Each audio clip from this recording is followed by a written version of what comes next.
Здравствуйте, в эфире новости и краткий обзор событий.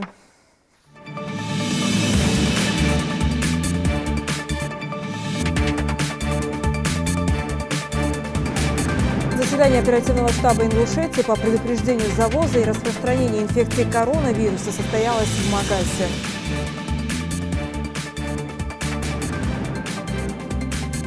Режим полной самоизоляции в Ингушетии. Нарушение грозит штрафом.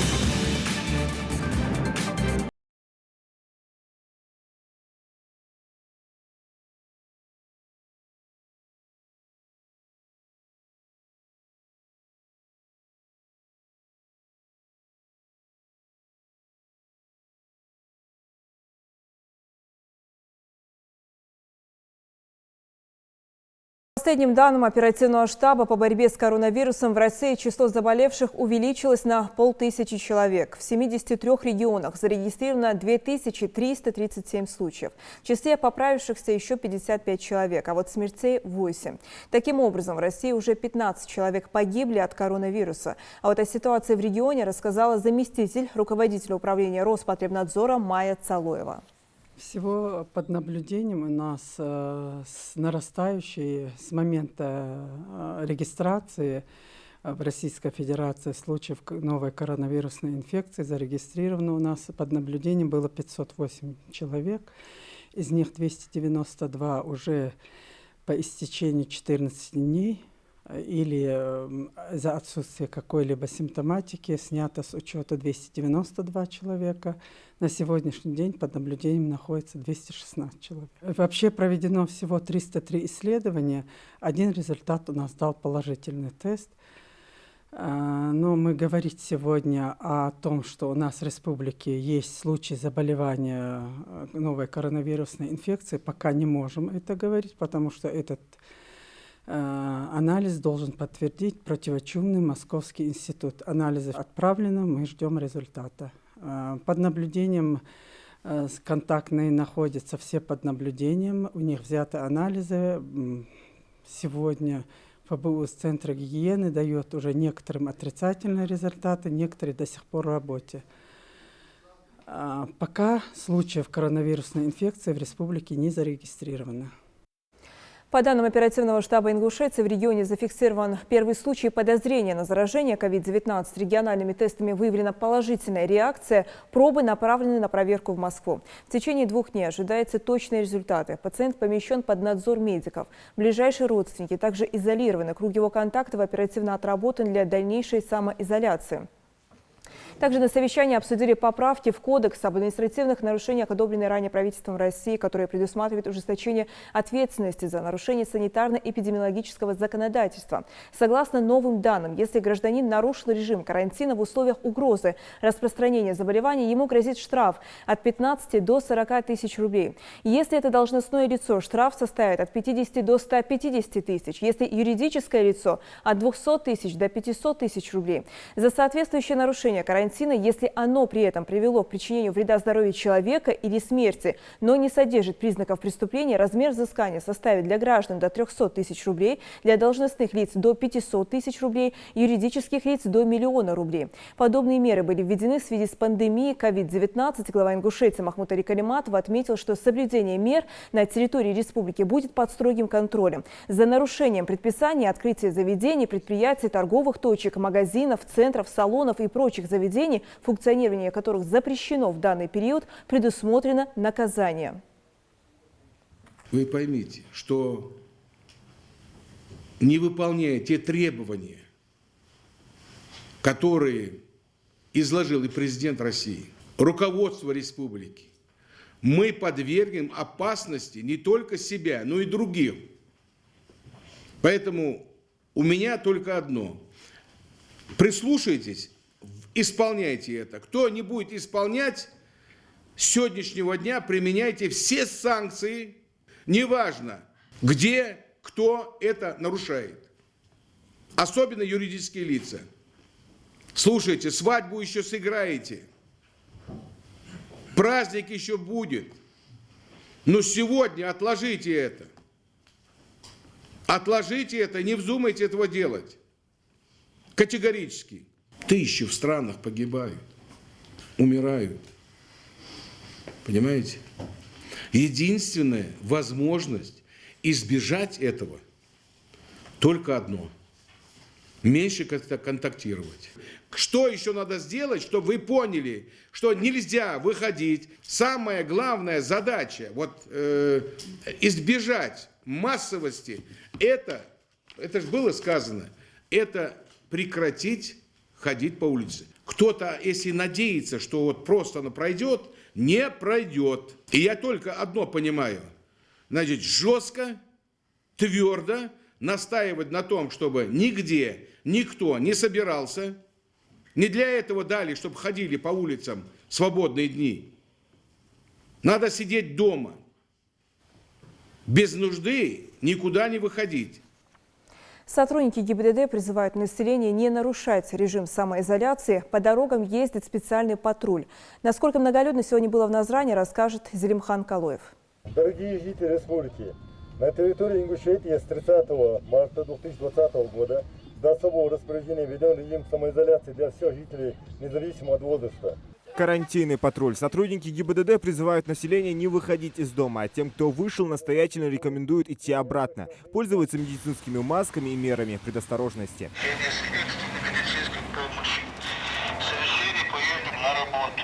Совершение покупок в магазине или аптеках. Здоровье в наших руках. Сократился в Назране во время карантина и автопоток. Намного меньше стало транспортных средств, которые водители сейчас управляют транспортом. Наши дороги сейчас свободные.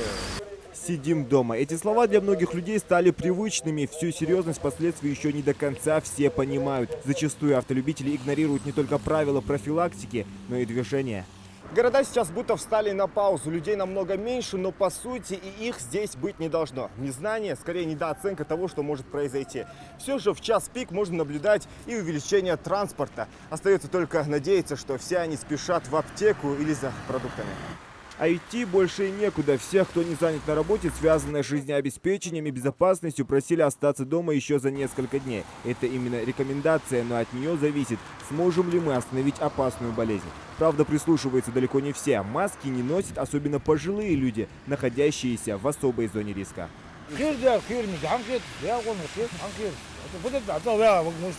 Надо выходить в магазин, что-то купить. опасно, الله يحفظك.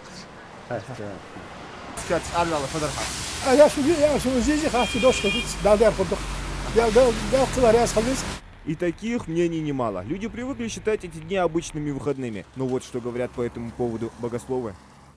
Лазархан олсага дарбдивай кардити здая хадварштадар кардуй. Здая хадварштадар кархаларц. Вы харни ди карды здарж мелдот самхадар. Звик дину йох, звик дал йох, звик пеймур хахитат алейхиссалату вассалам. Беспечность некоторых людей просто поражает своей безответственностью. Радует одно – находится среди жителей и сознательные. К этому действительно надо серьезно относиться, потому что маска тебя изолирует от окружающих. Поэтому меньше будет проблем. Правильно? Да. Все. Вот очень много на улицах людей пожилого Их надо возраста. просто им надо говорить, объяснять, или их надо применять меры какие-нибудь, чтобы не распространялась у нас эта болезнь. Правильно? Да. А вы из дома из крайней нужды выходите? Вот, Да, зубы болели, поэтому я вышел, побыл и сразу домой. А Магаз в эти дни стал городом-призраком. Людей здесь увидишь редко, автомобили тоже. Конечно, когда на улице уже весна, хочется хоть ненадолго выйти прогуляться. Но дело в том, что вирус долго живет на поверхностях. И по словам врачей, мы даже не замечаем, как их касаемся и насколько все опасно. Зелимхан Калоев, Магомед Доскиев, Новости 24. С просьбой проявить благоразумие и не игнорировать жизненно важные меры профилактики к жителям обратилась исполняющая обязанности заместителя премьера правительства Ингушетии Марьям Амриева. На сегодняшний день мы можем сказать, что угроза настолько значительна, настолько велика, что мы все абсолютно, начиная с самых высоких эшелонов власти, заканчивая рядовым гражданином, должны понимать всю опасность данной реальной угрозы. И это, понимаете, сегодня в интересах абсолютно всех, я бы сказала, не только жителей республики, нашей страны, но мира. Мы в совершенно новых реалиях сегодня оказались. Поэтому, прежде всего, хотелось бы, чтобы мы поняли одну вещь, что даже самая совершенная система здравоохранения не может выдержать той нагрузки, которая возможна, если эта угроза придет вот так, как это сегодня произошло в некоторых государствах, очень развитых, кстати, с очень развитой системой здравоохранения. Потому что любая система здравоохранения, даже совершенная, она не рассчитана на такую нагрузку. А вот чтобы эту нагрузку уменьшить, мы должны, граждане, понимая это, вести себя так, как мы должны вести в условиях абсолютно сегодня небывалых, невиданных масштабов. И кроме как самоизоляции, понимаете, человеческий ум придумать не может. То есть каждый должен понимать, что его безопасность его жизни, она зависит в очень большой степени от него самого. И мы бы очень не хотели все друг другу пожелать, чтобы мы оказались там даже в самой лучшей больнице, оснащенной самыми современными достижениями медицины, медицинской науки, потому что вы понимаете, что не все всегда зависит и от медицины. Хотя в республике я хочу сказать, что как член штаба регионального, который возглавляет с первого дня глава республики и который работает именно по данной теме, почти ежедневно мы проводим эти совещания, заседания, и выработаны целый ряд поручений главы республики и руководителя штаба, которым абсолютно четко расписан алгоритм действий. Сделано обращение главы республики, подписаны распоряжения, также ведомственно, все наши ведомства, которые, все без исключения, наверное, я не преувеличу, задействованы в этом процессе. Каждое ведомство получили конкретные предписания и задания и поручения. Очень много проведено на телевидении вашими коллегами передач, и это все без исключения направлено на то, чтобы сберечь каждого человека, каждого. И сегодня мы должны понять, что мы должны со всей своей ответственностью отнестись не только к своему собственному здоровью, к своей собственной жизни, но понимать, что мы должны бережно относиться друг к другу. И сегодня такой момент настал, когда эти все стереотипы, все наши утвердившиеся привычки, манера поведения, само поведение, вы, если хотите, и мировоззрение даже, оно должно поменяться адекватно ситуации. Я очень бы хотела, чтобы мы показали пример. Например, если с решениями штаба, рекомендациях, все это расписано. Допустим, не допускать большого скопления людей. А у нас это нашей жизни, нашего населения. Это, понимаете, да, о чем идет речь? Это норма жизни. Мы гостеприимные, мы очень хлебосольные люди, мы проводим очень массовые мероприятия, свадьбы, например, да. В мечети уже тоже определились, со свадьбами тоже вроде бы мы видим, что люди уже понимают, и спасибо им, этим людям, которые понимают это, что нельзя сейчас проводить это массовое скопление людей.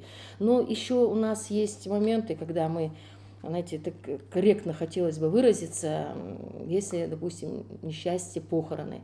Здесь тоже нужно относиться с пониманием. У нас уже есть же примеры, когда люди, которые потеряли близких, они это сделали очень корректно, не стали сообщать это дальним родственникам. Только самый узкий круг самых близких родственников, которые не могут не быть там, они были, есть маленькое село Чемульга, там похоронили женщину пожилую и собрались просто самое минимальное количество людей, минимальное.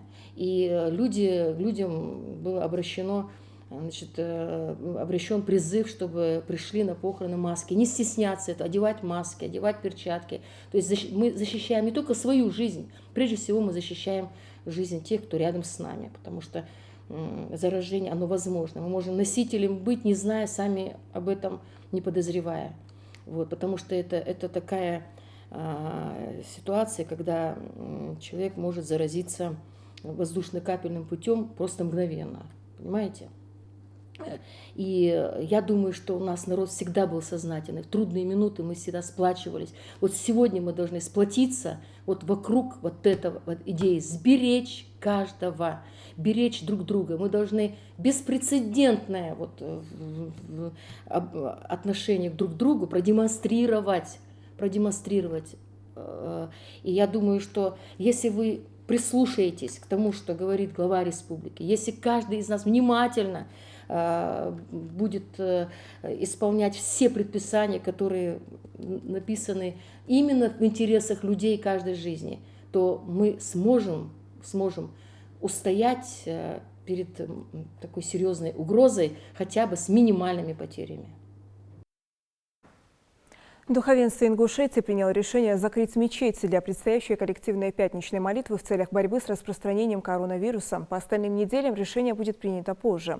Этот вопрос имамами уже поднимался ранее. Тогда отмечали, что если не будет улучшения ситуации с пандемией, то придется закрыть и мечети. На первом месте сейчас здоровье прихожан. Все исламские образовательные учреждения региона были закрыты на карантин еще на прошлой неделе. Напомню, что в Ингушетии на 30 марта официально не зарегистрировано ни одного случая заражения коронавирусом. Порядка 200 человек находятся на самоизоляции, еще примерно столько же сняты с карантина. Ограничения передвижения по республике и карантинные меры предприняты неспроста, ведь сейчас нужно думать прежде всего о здоровье, считают старейшины и религиозные деятели. Жителям напоминают, во время эпидемии лучшее, что может сделать мусульманин, это следовать правилам и беречь себя и своих близких. Каждый из нас ответственен не только за себя, но и за весь народ. الدرجة دينين مال سقطوا يخير شنو ما يفيد سخ سولش أرت ليلش مخلص أخ صابر ديدفيك ويك دائما حاشقك تجلع تجدا باي باتشا حول خيك دون كلماتوس دارج أخو ميتل بوتين خميتل قيت شي بال بيتري أد مشترسو شي بابي مامال وربي ديدوش كش بابر شج لوربي دائما مصطفى مواعي كلمات أخوم يوخي مصانع موقل آر مليل موقل صوت دولار شو أنا 11 سوايد بجاء مسيو مرمرة صوص مئة آخر بالخش صوص مدادي آخر صباح سكتو بيسري صنع حما قيرش بيتردد بشر سارس والله ضلي وي أيرقي سيليلش سيليلش صوص تزوي بيدات متشاح العودي وغن صولش تيجي عن لزر حد لاتش شو يش حمال مول ديزل بالمو بويا مسي ساري دادارش لزر مسي دادارش ويزر سيزر مسفر تشولات صح دال صول خويزيان وين تتسا بال سكتو خلصور ليش دال ويزيان ويسمو دال ديخ ديزوي دعدي ديزوي دائما تبالي سكتو حافظ أخلاق بوصل ملور ميخ ملور سك حافظ أخلاق بزن دال ديخ ديزوي أي سمناني فيه وتصانشين كرا أرس ولش تقل صغوا ولش إزحم حتى سات السيل ناخذ ديخ بقول الآر ملي الآن نقاسون دعس ودي دعس واش نخبخ كم شبيت إن إجل مسات أخسيش إجل صخصوص بوي مثلا صخصوص ده إز ديخر تصل مسني آل وي موتيك وي ديغ مش وي ديزل وي قام مخ ملبا نخ مسفر لوربر مخليت الله ثامشين دخ عملير وي زامش كحزبين وزود دع شبع شراخ حمدات شرس ساق از ازر نخ بويا خش لاتر المديز قوي سق فيلج دخن از لزر سق فيلج از دغلوش دي حدات ودي حن حدوالس دول حدودي دادوالس ده خير مي بوخ بي شو اباس نعملس شنو شي دير موت غوري يصو كزلق لخ سليلش لا يرتاح داقل يولش خلدير لا زينة ظلمة يحاج نغوي قام وقت ديني دال لوردول ديال السلام عليكم ورحمة الله. С 1 апреля по 15 июля в стране пройдет весенний призыв новобранцев на военную службу. В ближайшие 3,5 месяца в строю будут 135 тысяч призывников. Одновременно будут уволены в запас военнослужащие срочники, чей период пребывания в армии завершился. В связи с пандемией коронавируса комиссариаты обеспечили военно-врачебные комиссии специалистами и необходимым оборудованием. Они помогут протестировать на коронавирус всех призывников. После прибытия новобранцев в воинские части их также изолируют от других солдат на 2 недели. Отметим, что пока случаев заражения в армии не зафиксировано. Это были все новости к этому часу. До встречи.